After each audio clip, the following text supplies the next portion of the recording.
굿모닝 여러분. 눈곱 달고 책 읽는 엄마 조민경입니다.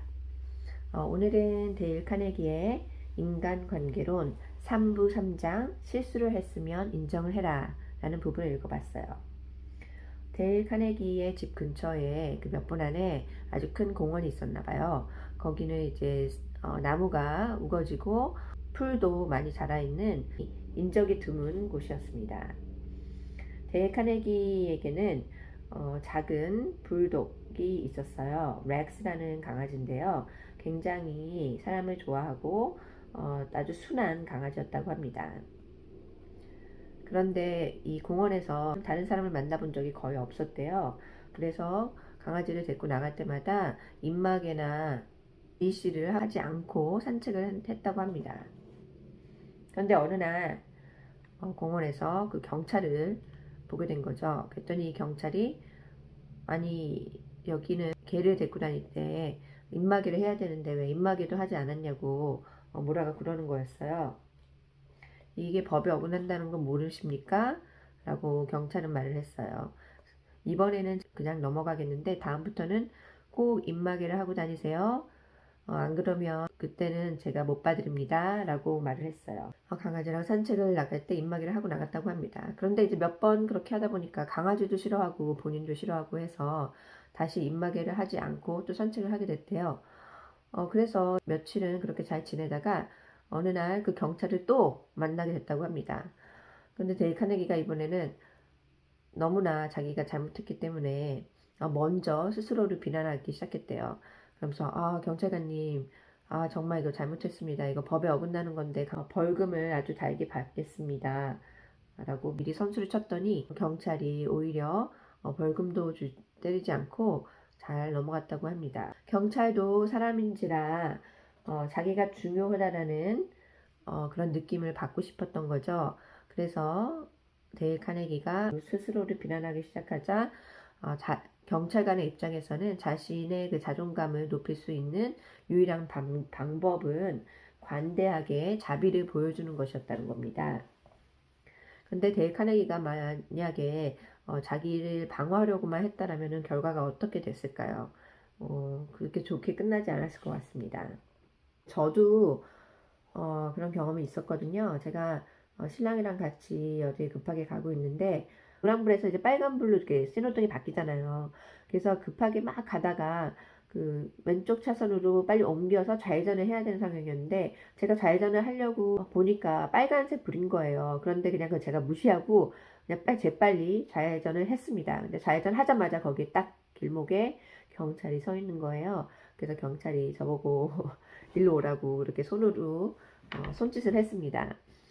그래서 제가 경찰한테 가서 경찰이 제 옆으로 창문가로 왔을 때 제가 창문을 내리자마자 경찰이 너무 죄송했다고, 제가 신랑이랑 급하게 어디 가는데 빨간불인 걸 제가 못 봤다고 그러면서 정말 너무너무 죄송하다라고, 제 잘못했다고, 다음부터는 절대 이런 일이 없을 거라고, 진짜 제가 위험했는데 실수를 했다고 제가 막 거의 빌듯이 굉장히 저자세로 그렇게 제 스스로를 막 비난했던 생각이 나요. 그랬더니 경찰이 그래 이번만 봐주겠다고, 괜찮다고, 다음부터 조심하시라고 하면서 저를 보내줬어요.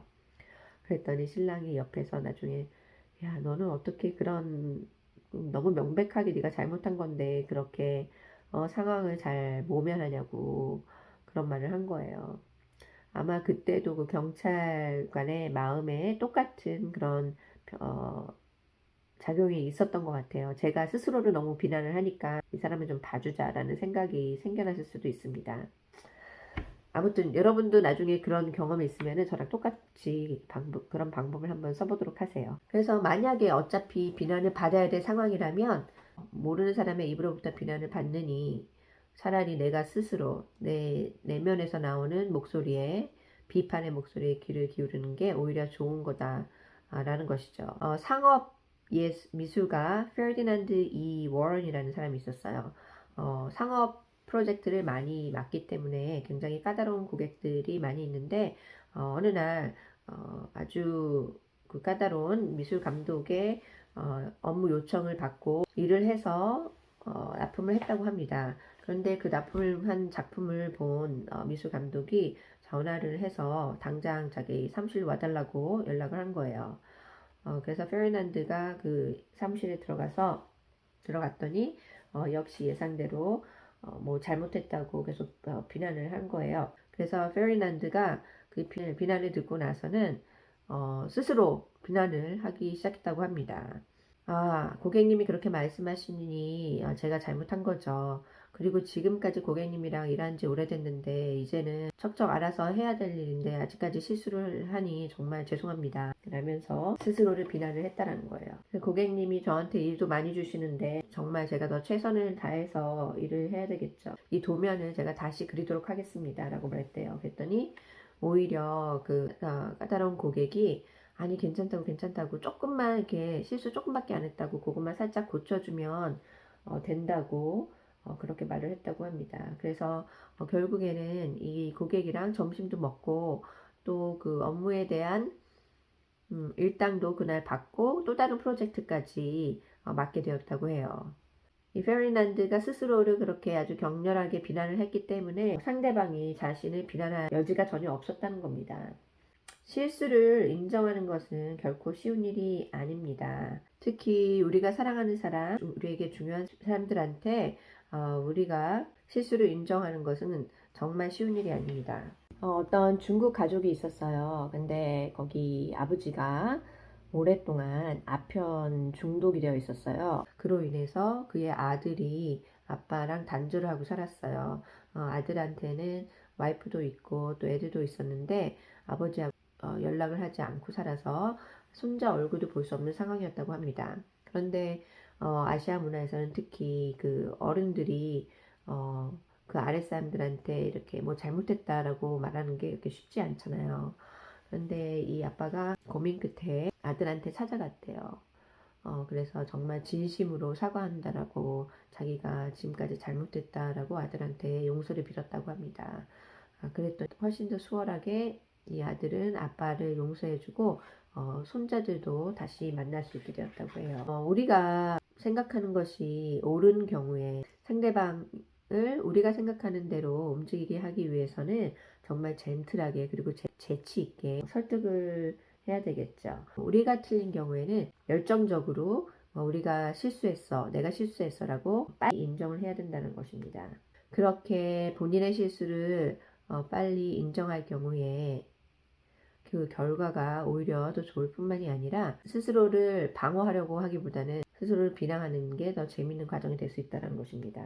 옛날에 그 오랜 속담이 있었죠. By fighting you never get enough, but by yielding you get more than you expected. 싸우려고 하면은 얻고자 하는 것을 충분히 얻지 못하지만 양보를 하다 보면은 네가 기대했던 것보다 훨씬 많은 것을 얻을 수 있다라는 말입니다. 그래서 여러분이 뭔가 잘못했다라는 것을 직시하자마자 빨리 실수를 인정하는 게 여러분의 삶에 훨씬 더 많은 기쁨을 가져다 줄 겁니다. 그러면 여러분 내일 또 봬요. 안녕.